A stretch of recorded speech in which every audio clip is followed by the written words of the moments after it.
Je ne sais pas vous, mais moi, j'avais entendu parler de cette œuvre, mais j'étais en deçà de la réalité. Et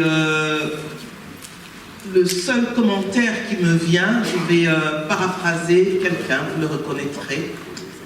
Là où le mal a abondé, le bien a surabondé.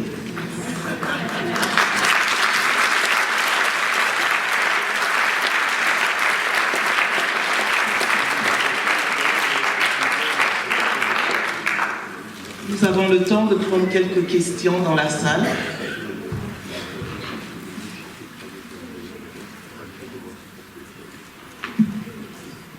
Oui, oui, madame. Oui. Oui. Ah oui, excusez-moi. Bonjour à tous, je m'appelle Kirk Kobayama, je suis réalisateur et journaliste engagé dans la lutte contre les violences faites aux femmes et toutes les autres formes de violence sexiste à l'égard des femmes. C'est-à-dire qu'au quotidien, j'essaye de sensibiliser les hommes, de nous aider à nous déconstruire sur l'éducation patriarcale qu'on a reçue, cette éducation qui est souvent basée sur la domination masculine, qui donne parfois aux hommes le pouvoir de contrôler la vie des femmes. Quand je regarde le viol, les violences sexuelles, pour moi c'est le paroxysme des violences faites aux femmes. Vous, en tant que frère, papa, mari, pasteur et médecin, qu'est-ce que vous faites au quotidien pour sensibiliser les hommes contre toutes les formes de violence à l'égard des femmes? Parce que pour moi, je pense que tant qu'on n'aura pas fait comprendre aux garçons et aux hommes dès le bas âge que nous, les hommes, ne sommes pas supérieurs aux femmes, on ne pourra jamais éradiquer de manière pérenne les violences à l'égard des femmes. Parce que moi, je me dis, en étant venu dans cette conférence, je me dis, ok, je vais écouter le docteur Mukwege parler. Quand je rentrerai chez moi, au quotidien, qu'est-ce que je fais, moi, pour sortir de cette domination? Qu'est-ce que je fais par rapport à ma femme? Comment est-ce que je la considère? Parce que pour moi, on peut entendre parler du viol. Si nous, au quotidien, hommes, on ne fait aucun effort pour améliorer nos rapports à l'égard des femmes, ça sera très compliqué. Voilà. Pour moi, c'est ça vraiment le message. Qu'est-ce qu'on fait en rentrant à la maison pour changer de mentalité?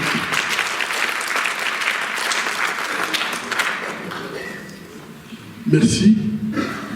Bon, aujourd'hui, je crois que nous avions traité la question du modèle de prise en charge. Mais on pourrait aussi faire une session sur la prévention. Je crois que la prévention, pour moi, passe par l'éducation. Vous aviez parlé du système patriarcal où nous naissons égaux. Dans la vie, c'est lorsque nous commençons dans le berceau qu'on nous apprend que nous devons être en bleu et les filles en rose. Ça, c'est la création, c'est notre création. Et quand vous voyez après tout ce qu'on construit sur rien que ces couleurs, c'est pour montrer à l'homme qu'il est supérieur et qu'il peut posséder la femme. Moi, je crois que, il faut l'éducation pour transformer la masculinité. Nous, les adultes, il faut déconstruire cette masculinité. Et je pense que dans la salle, elle est mixte. Le problème de violence n'est pas un problème d'une race, d'un continent. Ce qui était avec moi au Luxembourg, on avait les femmes de tous les continents. Et je pense que le grand problème que nous avons, c'est cette masculinité que nous avons ici en Europe. Au travail égal, l'homme et la femme n'ont pas le même salaire. Et c'est un fait. C'est puisque tout simplement, nous les hommes, nous considérons que nous sommes supérieurs. Mais lorsque nous faisons un test objectif, souvent ce sont les femmes qui passent avant nous. Et là, je crois que le grand problème, c'est que ces stéréotypes que nous créons permet en quelque sorte d'écraser aussi les femmes qui acceptent parfois cette condition. Donc moi je pense que travaillons en quittant ici, travaillons sur une masculinité positive. Ça veut dire, qu'est-ce que nous disons à nos enfants par rapport à leurs petites sœurs? J'aime prendre cet exemple.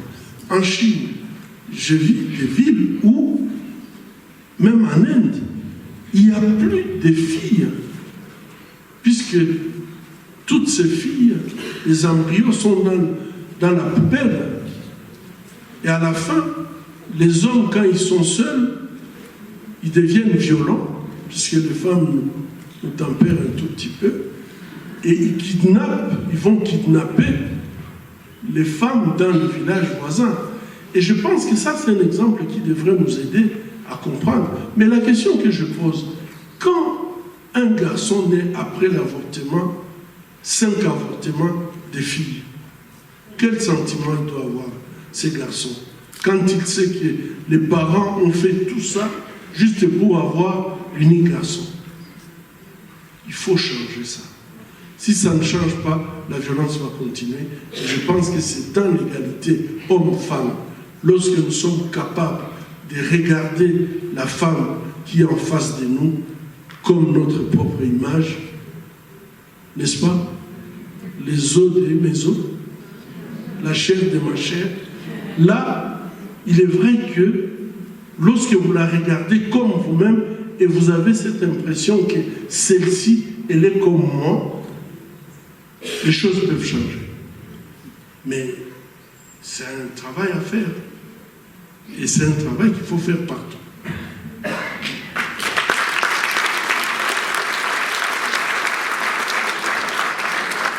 Je vous remercie d'être vraiment très bref, très succinct dans la question. Bonjour, Donc, ça. oui. Donc je m'appelle Choupa, je suis médecin ici à Bruxelles. Il y a une question qui m'interpelle, c'est par rapport à tous ces viols, est-ce que ces femmes ne demandent pas d'avortement? Si les femmes qui viennent à Pandy ne demandent pas d'être avortées ou d'accoucher? Oui. Nous avons très peu de demandes d'avortement. Et en fait, il y a un problème, c'est que la loi congolaise, jusque-là, n'autorise pas le viol, l'avortement.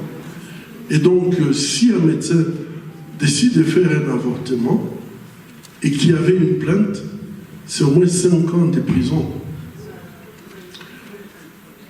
Ceci étant, comme je l'avais dit, lorsque les femmes ont un enfant issu du viol, leur traitement psychologique devient très compliqué. Puisqu'on a vu celles qui font des rechutes, le font souvent et accusent l'enfant en donnant, enfin, ce qu'il est en train de faire, c'est comme son père. Et ça, je crois que c'est terrible pour notre société et même pour l'avenir de notre société.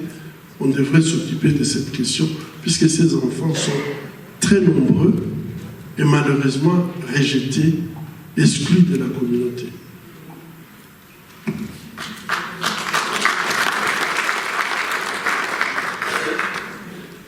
Je pense que ce sera la dernière question, le temps presse. Désolée. Allô? Donc je me présente, je m'appelle Adèle, je suis infirmière. En 2016, je suis partie à Kinshasa pour le mariage de mon frère. Et puis je me suis dit, bon, ça fait au moins plus de 40 ans que j'ai plus mis les pieds dans ma province natale. Je vais aller voir la clinique où je suis née. Donc je suis arrivée à la province de l'Équateur, Mbandaka, ex-Coquelatville.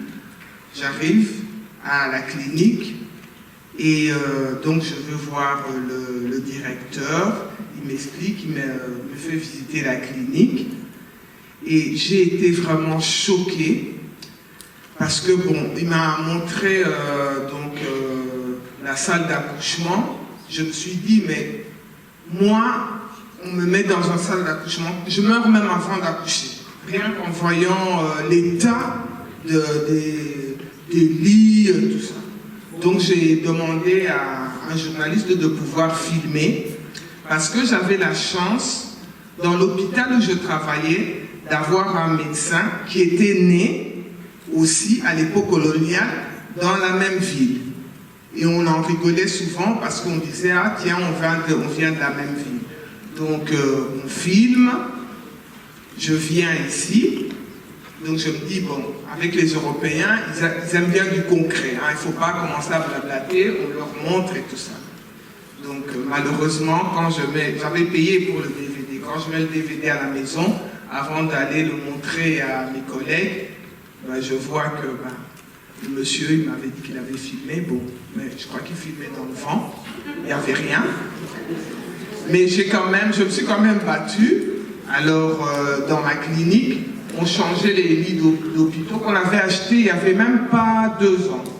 Donc je demande, je dis, est-ce que je peux avoir des lits? 600 lits. J'arrive, donc à l'ambassade, je dis, voilà, moi j'ai 600 lits. Je vous les donne. Vous les mettez au campus de Kinshasa, parce que bon, c'est la clinique que vraiment je connaissais, ou à Mama Yemo. On me dit oui, et ça va arriver là. Ça va arriver comment? Mais moi, ma question c'est, même quand on a du matériel, parfois, moi je n'ai pas d'argent pour pouvoir envoyer tout ça. Mais comment on peut faire concrètement pour pouvoir acheminer tout ça jusqu'à Kinshasa ou je sais quoi, Bukavu. Jusque là où on en a besoin. Voilà. Très bien, très bonne question. Parce qu'on nous demande de payer. L'ambassade m'a dit de sortir l'argent de ma poche pour amener ces trucs-là gratuitement. Bon, merci beaucoup pour la question. Je crois que aujourd'hui, vous aviez suivi peut-être une de mes déclarations par rapport aux enfants des Kasaï, quand on devrait faire un appel pour la malnutrition. 400 000 enfants étaient en danger de mort et que notre pays avait refusé d'aller à Genève pour en fait demander à ce que la communauté internationale agisse. Moi, je crois que ça, vraiment, en gros, c'est une question qui concerne que notre pays, où les dirigeants ne pensent pas à la population et ils pensent qu'à eux-mêmes. Mais moi, j'espère que les choses doivent changer. On ne peut pas continuer à sacrifier la population et pourtant, il y a beaucoup d'opportunités. Parce que comme vous dites, si par exemple on peut faire un dépôt ici, avec tous les matériels que je peux voir, par exemple chez Hôpital Sans Frontières, c'est une organisation. Mais eux aussi collectent le matériel. Mais quand j'ai discuté avec les directeurs, le gros problème qu'ils ont, c'est de pouvoir faire voyager ces matériels. Mais moi je pense que faisons un lobbying auprès des autorités, des nouvelles autorités du pays, pour que des questions comme ça soient prises en charge. Moi, je vous dis, nos équipes vont en Équateur. Il y a des endroits où vous allez opérer, mais vous avez des larmes. Puisque ce que vous voyez, vous dites, c'est pas possible que les choses soient comme ça. Mais comment est-ce que nous pouvons faire? Si, par exemple, on peut... Moi, je ne sais pas, s'organiser pour collecter ces matériels et faire le lobbying pour avoir des conteneurs qui peuvent partir ici, avoir un dépôt de redistribution à Kinshasa, ça peut permettre de résoudre des problèmes dans beaucoup d'endroits. Mais je crois que c'est la volonté qui manque, ce n'est pas seulement de moyens. Et même vous qui êtes ici, des Congolais ici, vous pouvez faire partir un conteneur peut-être chaque mois. Et ça peut faire la différence.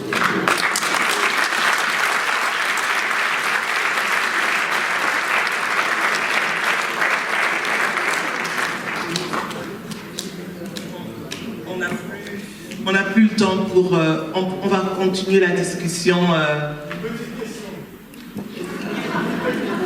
Bon, ok. Ouais, parce que... Bonjour, je me présente, je m'appelle Adam Ferrost, je suis étudiant en médecine à Dublin, Trinity College.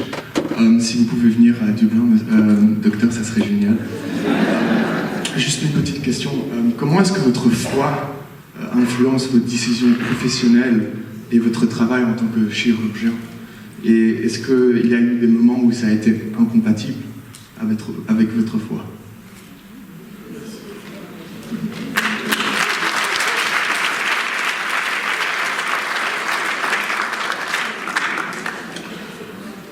Je crois que je ne peux pas, moi, parler de moi sans parler de ma foi, puisque je suis ce que je suis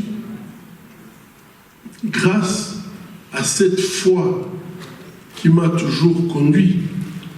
Je ne suis pas religieux, mais je crois. Quand je vois un homme, ma foi me dit: aime ton prochain comme toi-même. Et pour moi, avec cette réflexion, ça m'amène à voir l'autre, ce que je peux faire pour l'autre n'a pas de limite, puisque ce que je fais pour moi, pour l'amour que j'ai pour moi, il n'y a pas de limite. Et je sais que c'est très difficile d'aimer l'autre comme moi-même. Donc, je dois tendre à cet idéal d'aimer l'autre comme moi-même. Et tant que je me battrai, tant que je serai en vie, je crois que c'est un idéal qu'il faut atteindre. Or, je sais que l'homme ne peut pas y arriver. Et là où l'homme ne peut pas arriver, voilà.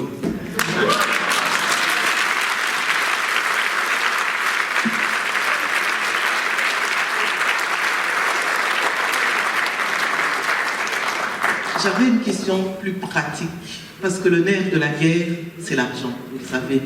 Tout ça, il faut le financer. Et la deuxième remarque, comme l'a dit Mike, oui, qu'est-ce que vous faites ici? Mais tout le monde ne pourra pas rentrer pour des diverses raisons. Mais nous pouvons agir d'une autre façon en restant ici, en envoyant le matériel, ça a été dit. Mais comment peut-on faire pour participer financièrement à cette œuvre? Je pense que là, vraiment, soyons ouverts. Hein? Toutes les questions sont autorisées et donc acceptez aussi les réponses.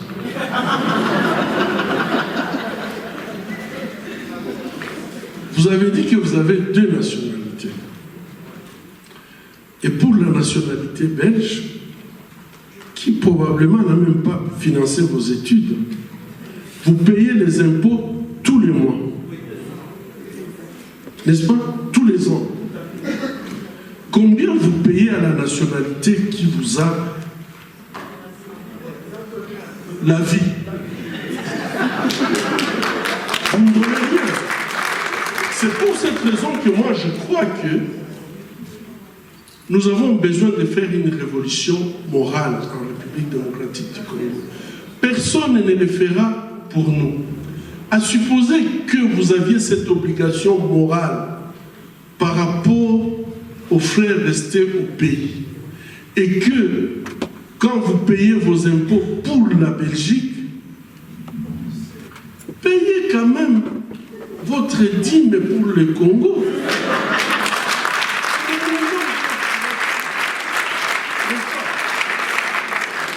Je pense que lorsqu'on ne se fait pas cette obligation, je reviens à la question du frère qui est étudiant en médecine.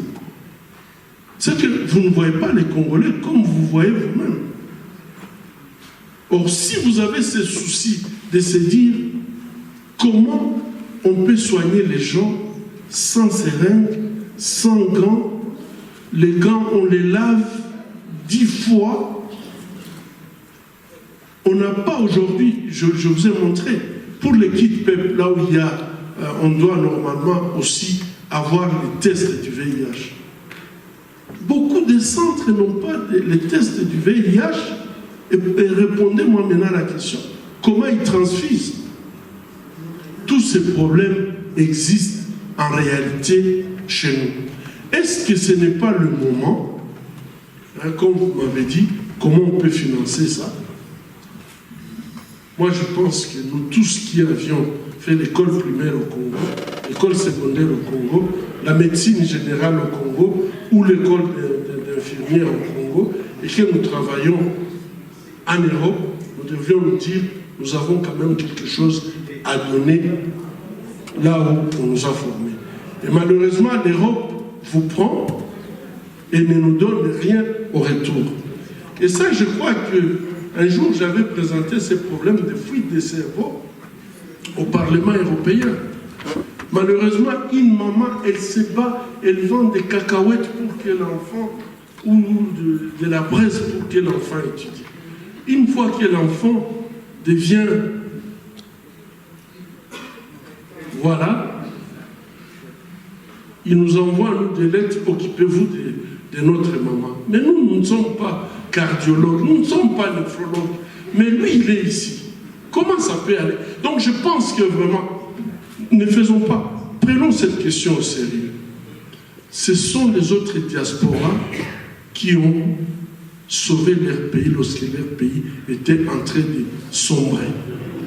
Et si la diaspora congolaise ne prend pas la question de notre pays comme leur propre souci et que la solution ne viendra que de vous, rassurez-vous que les autres peuvent tout simplement avoir cette pitié, mais ça ne va rien changer.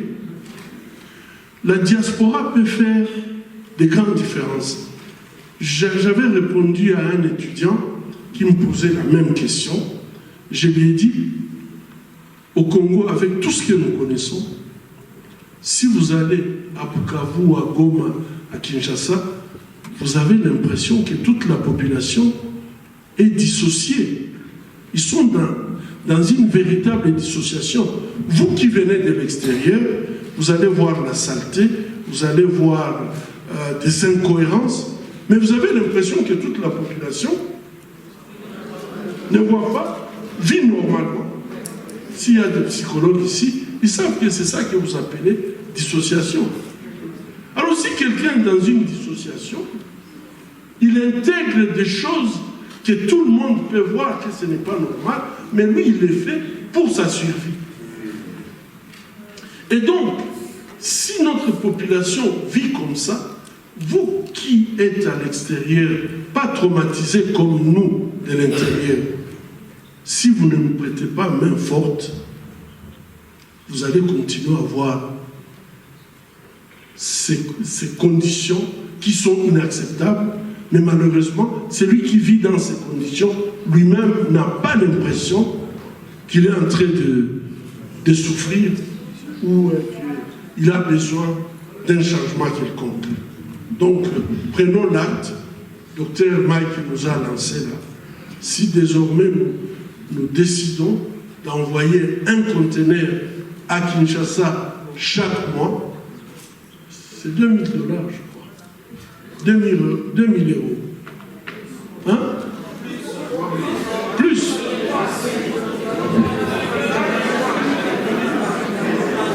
Bon, je ne sais pas ça coûte combien, mais est-ce que ce n'est pas possible? Voilà. On peut prendre cette décision aujourd'hui et commencer quelque chose. Merci beaucoup.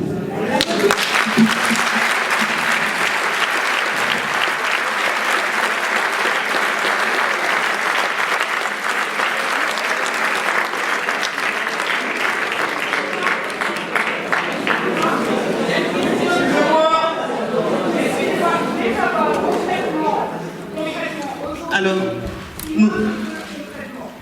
Maintenant, je suis infirmière, je suis dans le centre professionnel, je fais de la thérapie. Concrètement, je vais aider, que ce soit financièrement, que ce soit de la personne pour une soins humanitaires, je vais où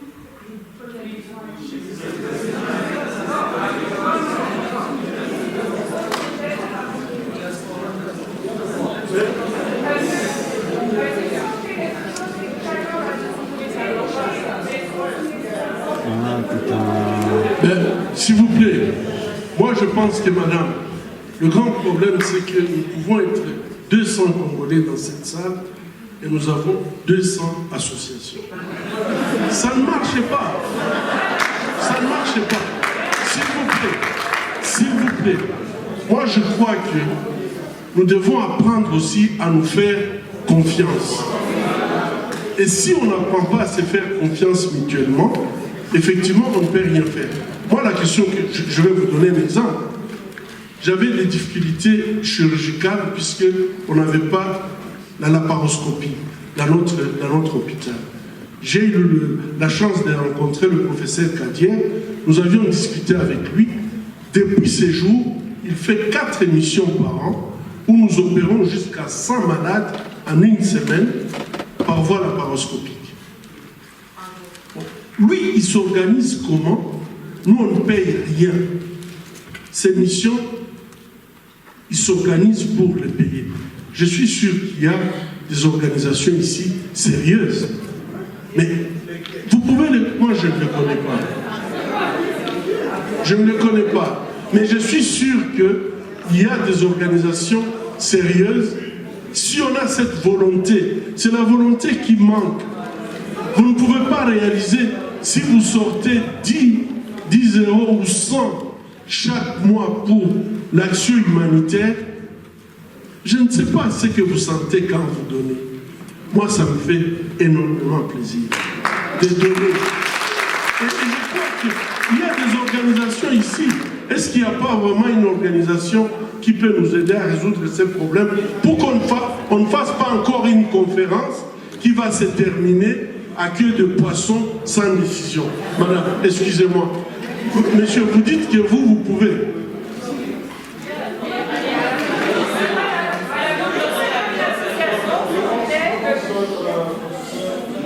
Tout à fait raison. Donc, il y a plusieurs organisations. Le pays est grand, donc chacun essaye de la mesure possible d'approprier tous les besoins de vous. Donc, ce que je voulais dire par là, c'est que par exemple, en ce qui me concerne, je suis un instituteur organisateur, j'essaye dans la mesure du possible d'aider en allant localement chaque fois que je vais à Kinshasa, de donner un coup de main sur le terrain. Et on a une organisation, on essaye d'aider. Je vous dis Oxygen Direction, une ASPL, à l'égard des sociétés. On fait des actions. Tout ça, dans la volonté de leadership. Parce qu'on est très ceux qui veulent venir travailler avec moi, moi je me considère comme sérieux. Donc ça va aider.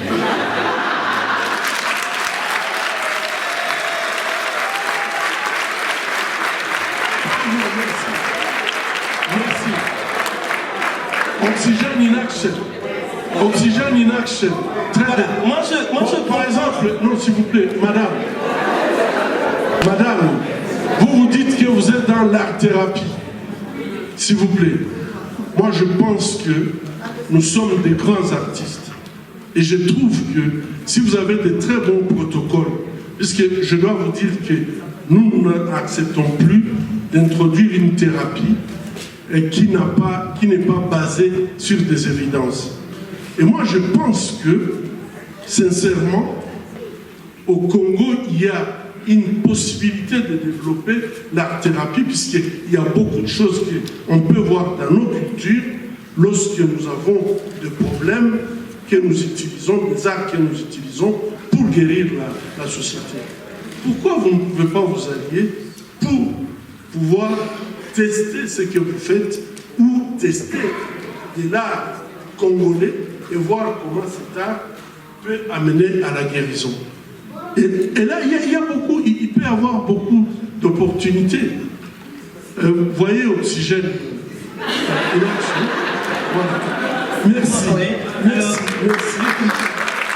Je propose aux organisateurs de mettre un papier, de disposer d'un papier où les gens, il y a une boîte à idées qui est prévue où les gens qui ont des organisations pourront se donner des informations, et ceux qui cherchent des organisations pourront aussi se faire identifier. Alors pour avancer, nous avions un dernier, pour terminer, nous allons inviter Zaina, qui est l'initiatrice de cette...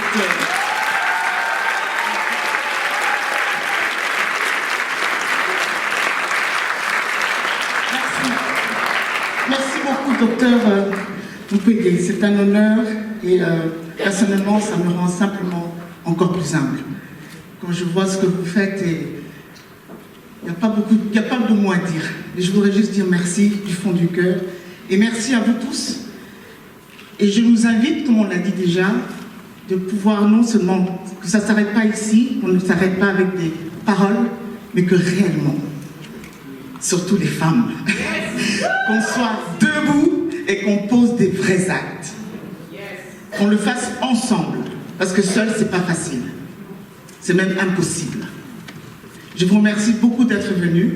Mais avant cela, il y a quelques personnes qui vont rapidement venir apporter, en signe de remerciement, des cadeaux qui ont été prévus pour le docteur.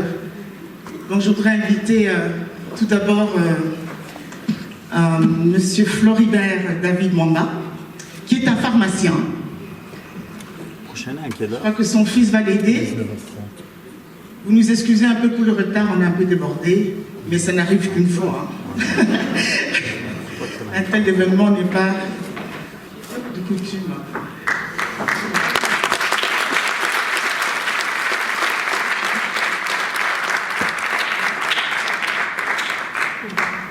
Bonjour à tout le monde. J'ai prévu un petit cadeau pour l'hôpital des Banzis. Je sais que je suis pharmacien. Je voulais être médecin, mais un professeur polonais qui nous donnait cours, il disait, vous les Noirs, vous n'êtes pas beaucoup fait la pharmacie. Vous faites la pharmacie. Alors on m'a dit, mais non. Alors moi, je dois faire la pharmacie. Pour pouvoir trouver les médicaments envie d'aider les gens à se faire soigner. Alors depuis 10 ans, je me suis inscrit ici à l'université. Je voulais faire les doctorats. Mais un jour, j'ai vu une revue qui parlait de la malaria. Je me suis dit, au lieu de faire la malaria, il faut que je trouve un médicament pour guérir la malaria. Alors j'ai parti, j'ai mon promoteur dit, je ne vais plus faire le doctorat, je vais faire la spécialisation. J'ai fait une spécialisation à l'université flamande de VUB. Et pendant 10 ans, j'ai travaillé pour trouver un produit afin de guérir la malaria. Et j'ai fait sous forme de suppositoires pour enfants et pour adultes. Et aujourd'hui, je vais vous donner un cadeau de 100 boîtes pour enfants et 100 boîtes pour adultes.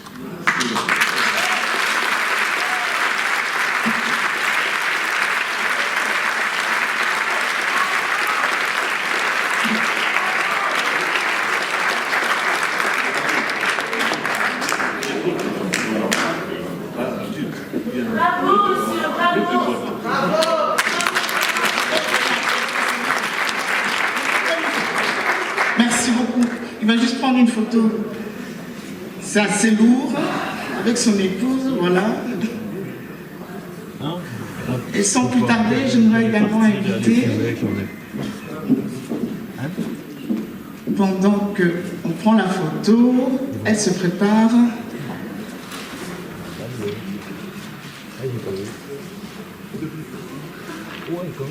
L'association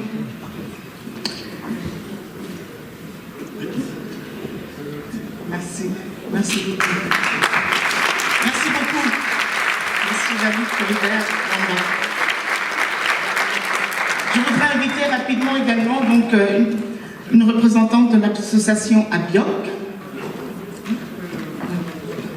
Oui, il faut...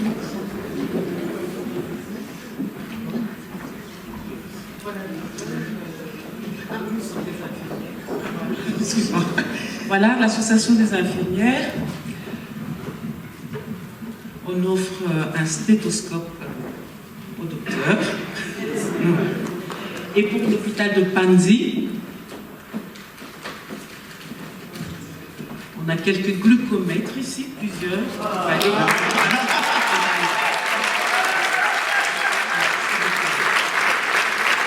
C'est pour nous à l'honneur.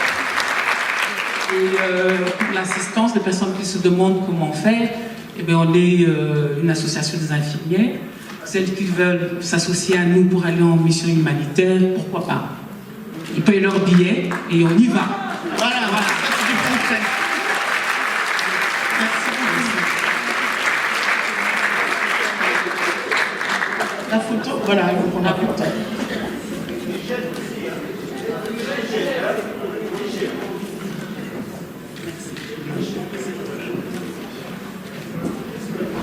Merci beaucoup.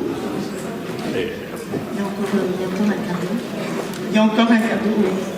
Mais pour ce cadeau, voilà, il va falloir peut-être que vous vous asseyez, cher docteur. Asseyez-vous 2 minutes. C'est un cadeau particulier. Asseyez-vous 2 minutes. C'est une update. C'est un cadeau qui nous vient d'un jeune artiste du Congo. Il est là, il est derrière. On va peut-être juste, je ne vais pas parler, je vais peut-être laisser Elena dire 2 mots, puis vous allez faire. Voilà, c'est un artiste qui a tenu donc, à réaliser ce cadeau pour le docteur Mukwege, le professeur Mukwege, le prix Nobel de la paix 2018, docteur Denis Mukwege. Je pense que le docteur a déjà vu une de ses œuvres. Et d'ailleurs, j'étais avec lui quand on a vu une œuvre de cet artiste et que nous étions d'ailleurs très intrigués. Aujourd'hui, c'est vous, cher docteur, qui avez l'honneur d'être donc le modèle qu'il a choisi. J'appelle David Kachunga, pardon. David Kachunga et l'œuvre.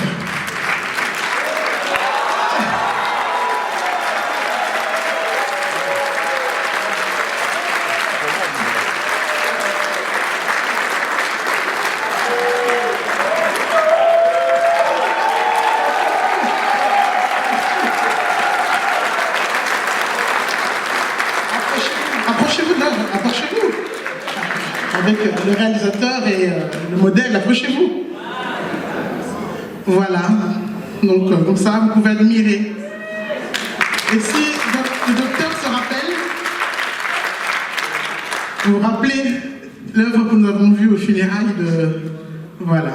Et maintenant, il vous a choisi. Bonjour à tous. Le jour que je vous avais entendu écouter et puis même étudier votre discours l'année passée pour le prix Nobel, franchement, ça m'a beaucoup touché. Et j'ai commencé à faire des recherches pour pouvoir savoir qui vous êtes. J'ai parlé à la famille, diaspora, des amis, et de plus en plus, j'ai pu comprendre quelle foi, quel courage que vous avez. Et j'ai pu étudier un peu votre parcours. Et personnellement, je me suis dit, je dois faire quelque chose. Il y a eu beaucoup d'idées ici, comment pouvoir aider. Moi, j'ai voulu que j'ai commencé médecin de pratique avant même que je vienne, pour dire que voilà, ça c'est le don que tu m'as donné, et je l'ai fait de tout mon cœur. Mon nom c'est David Kachunga, et voilà, au nom de tous les Congolais, toute la diaspora, l'organisation, ils m'ont vraiment aidé pour pouvoir réaliser cette œuvre que je tiens à cœur. Je vais un peu vous expliquer, donc ça, à droite c'est vous, et à gauche,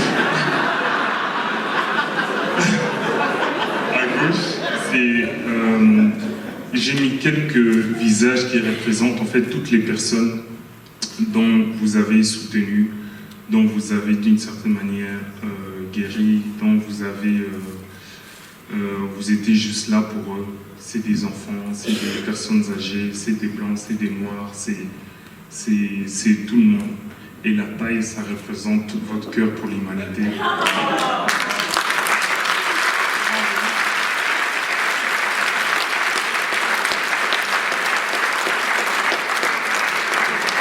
Donc voilà, merci beaucoup en tout cas pour tout.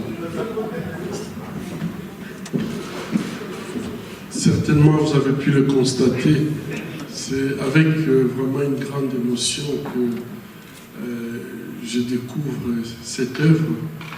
Mais encore une fois, ça montre à quel point dans la diaspora, le Congo a des talents. Et je pense que mettons ces talents ensemble pour que nous puissions présenter notre pays autrement qu'il est présenté aujourd'hui. Donc je dis merci beaucoup. Je crois que là, ça me touche profondément de voir que vous aviez pris le temps de faire cette œuvre. Et c'est une expression de confiance que vous me témoignez, de l'amour que vous me témoignez. Et je pense que tout ce que je demande, mettons nos talents ensemble pour changer le destin du Congo. Merci beaucoup.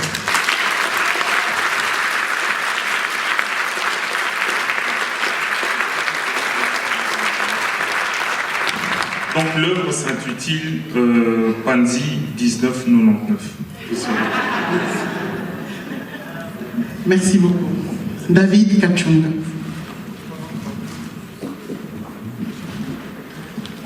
On arrive à la fin de cette rencontre qui, je le crois, a été bénéfique pour tout un chacun.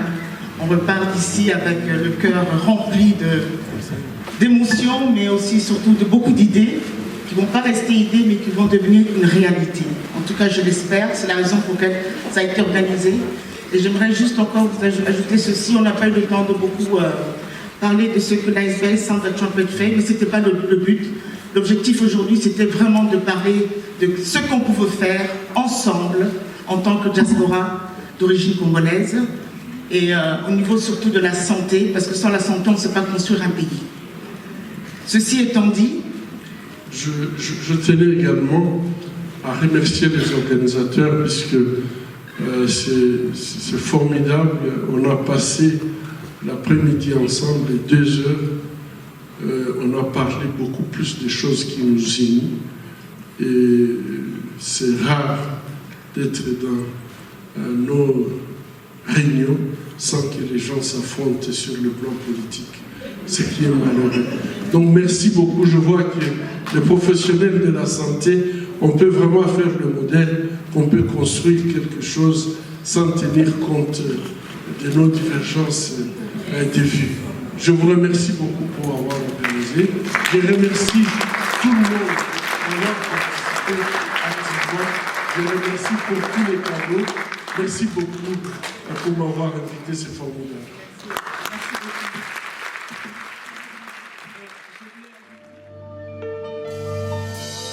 Ndani yako kaninayo namona te azali te